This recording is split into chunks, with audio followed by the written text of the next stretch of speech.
Morning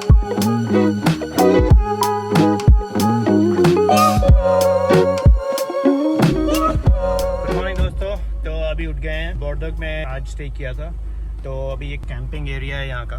तो ये camping area में आज स्टे किया था, पता नहीं आप देख सकते कि नहीं। प्लान था कि बोर्डोग जाएंगे सिटी, बट काफ़ी लेट हो गया हूँ। तो आज हम निकलेंगे अभी वाइन यार्ड को। तो 1 बजे की उनके साथ रिजर्वेशन की हुई है। तो यहाँ पे एक वाइन यार्ड है बोर्डोग के आउटसाइड में, वहाँ पे जाएंगे और वो फिनिश कपल हैं, वो रन करते हैं। तो चलिए कंटिन्यू करते हैं और चलते हैं वाइन यार्ड। आपको दिखाता हूँ वाइन यार्ड भी। तो उम्मीद करता हूँ कि आपको पसंद आएगा दोस्तों। अभी हम आ गए हैं Chateau Carson वाइन यार्ड में। Nea is gonna take our tour today, so we're gonna go see the wine yard and then we're gonna do a tasting. I'm gonna put that also in the vlog. Hopefully you guys will enjoy. So let's go have a look on the vineyards there. The winery. Okay. So I live on the house. So this is the vineyard facility. So the cellars that we take the grapes in, we do the fermentations, and then I have a barrel cellar where we age the red wines. Red one. And most of the vineyards are around the house. Everything what is here. You can see the other chateau on top of the hill. Yeah. In the I can't remember, maybe in the 50s. Okay. And the daughter of Chateau Carson, Yeah. she married the son of Jourdain. So they moved there. We have bought the place from the neighbors. These are the original vineyards of Carson. And obviously we've had to replant. So like I said, we have 18 hectares. Yeah. We're going to walk around this vineyard, which is about 2 hectares. So these are pretty much, the grapes have pretty much taken their proper form. We have a little bit of problems this year because it's been very rainy. So this is disease, which is called mildew. It attacks the leaves. Here you can see part of the mildew. So it's like fungal disease. You can see that we've lost a small part of the crop for that, but there's still quite a bit of the... Does it affect the production or no? It affects on the quantity, yields, so we have a little bit less. Depends on if it doesn't go further, if it doesn't spread more. Yeah. I think we're gonna do okay with the quality. So we pick everything by hand. And this is usually on the right side. This is Malbec, different varieties. The leaves are bigger and rounder, and there's more crop. I think here we can see very well that when there's a younger vineyard, you look at the trunk, the foot of the vine, and you compare it with the older ones.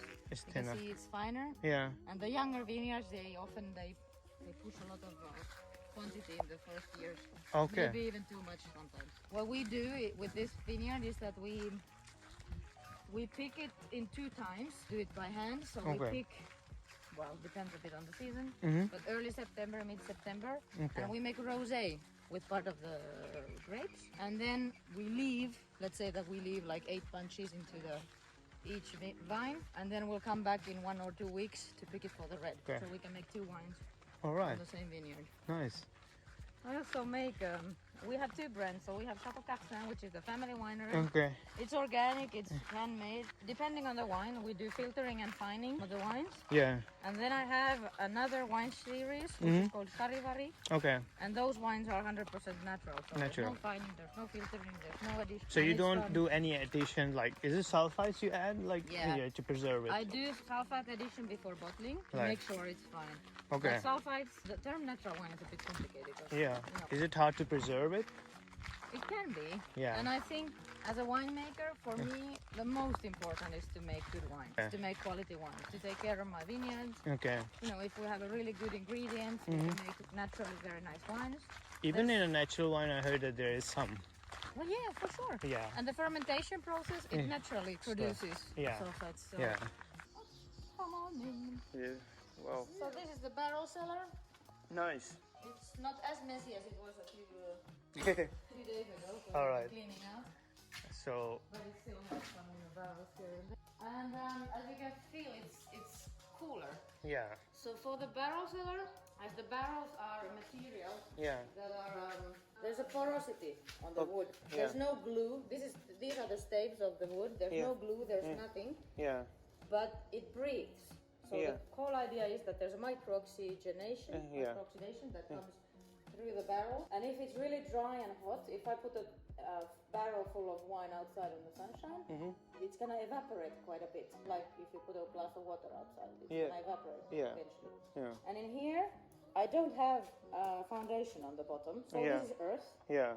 Just some rocks on top. Yeah. And then the really the thick walls of the Yeah. really thick walls, the outside walls, and these are the original from the Wow. Okay. They keep the cool temperature in, and due to the ground, we have quite a good humidity. Okay. Ideally, I would also have a machine that would, produce more. Yeah. But as you can see, I have holes in the In the in the walls. And then I have less evaporation. Better to keep the steady temperature for the wine. so it doesn't evaporate that much. It doesn't. Well, if we think about it for a year, I lose 10% per year. Oh wow. So it is quite a lot when you're How long doing- you gonna keep it So we keep the red wines 1 year in the barrel. in the barrel? 12 months. This is a 225 liter, Mm-hmm. which makes 300 bottles of wine. Mm-hmm. And we lose about 20 liters per year. Wow. But I do topping every month or every 3 weeks. I go through all of them and I top them to Yeah. make sure there's no Yeah. extra air. Yeah. Okay. Otherwise, it's oxidized more. oxidized. Yeah. Like this, I will want to show you this. But this is a wine that Yeah. when I clean the barrels, Yeah. I take it out. There's just a Yeah. hole. Yeah. But if you smell that, that smells like a vinegar. Uh-huh.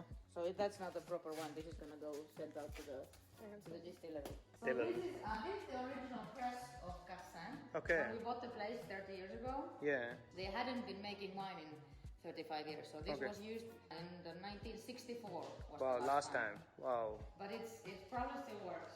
We used it. And in here it was the winemaking facility, and on the other side it was the cellar. Yeah. And there was not the bigger part of the cellar, which is on the other side. All right. This is a tank underground. Uh huh. It has been filled with rocks though, so nobody falls in. But I too love the Yeah. ancient Yeah. I love that antique tools. tools. Yeah. So this is for the picking grapes. That's for picking grapes. Yeah. I can imagine This that. is you have to crush the grapes, or Yeah. so you would have a bucket underneath, Yeah. and this would be crushing the grapes. Oh, so you're just pressing. Wow. Nice. Nice. So this is old school. Yeah. Yeah. We've never used it. We have a bit more modern machinery. Cool. You want to taste some wine, Frank? Yes. I mean, I can just split it off, but Yeah. because I'm I driving. have, fantastic. Nice. Alrighty.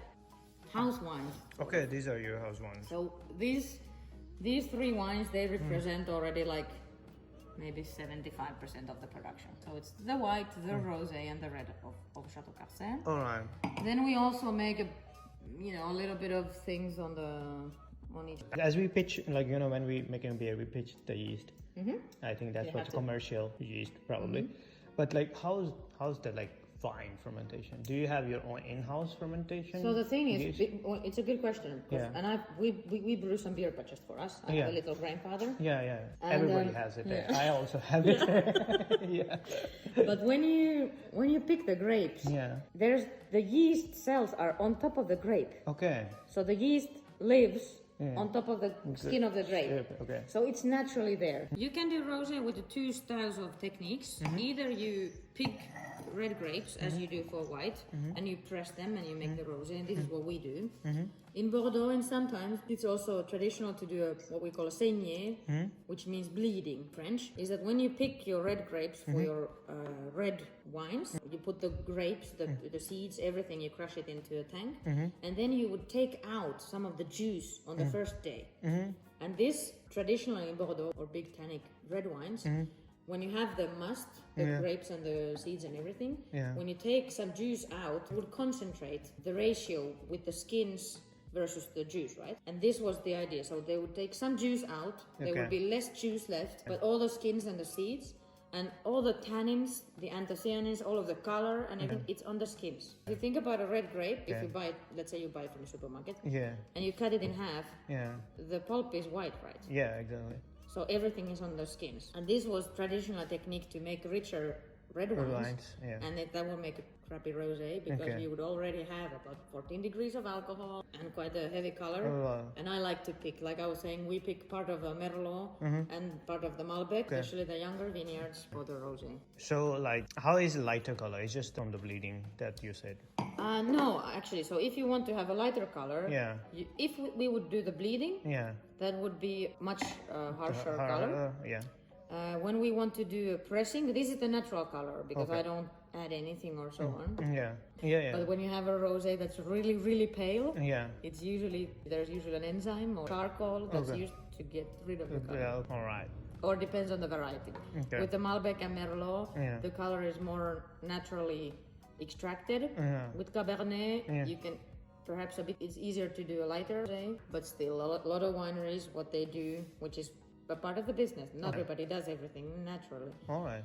I know a lot of wineries who they take out the color on the first day with charcoal, which is something that you put into the wine, and it sort of like collects the color compounds. You take it out.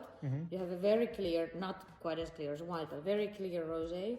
And then if you want, by using a different variety of red wine, which is not legal actually, but everybody does it. Petit Verdot has a different color. Malbec is a bit more purple. We don't see it now when they're in the bottle, but if you want to add just 1 or 2 drops, you can choose a bit on the color you like, to make it more commercial. See, you just say that it's not legal, so there are ways like you have to follow when you're making wine. So every time, so we have in France, we have the appellation system, Appellation Bordeaux Contrôlée, the AOC. It's the same in Italy. You have the DOCG or things like this. So we have rules to follow. Okay. So दोस्तों ये था इनका बड़ा वाला wine cellar. जैसे आप देख सकते हैं पुरानी wine. Wow, it's very fantastic. Nice.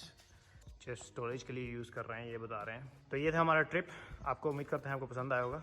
तो चलिए कंटिन्यू करते हैं जर्नी को. तो ये था टूर वाइनयार्ड का. कार्सन ये बर्डर्ग में है. तो अभी मैंने कुछ वाइन्स खरीदी हैं अपने फ्रेंड्स के लिए, वो उसकी भी मैं आपको बाद में वीडियो डालूँगा.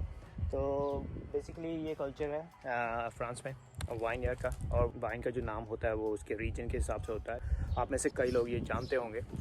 तो जस्ट क्विक टूर था, बढ़िया था. और ये इनका शटल है यहाँ पे, और इनका वाइनयार्ड को तो दिखाई दिया मैंने आपको.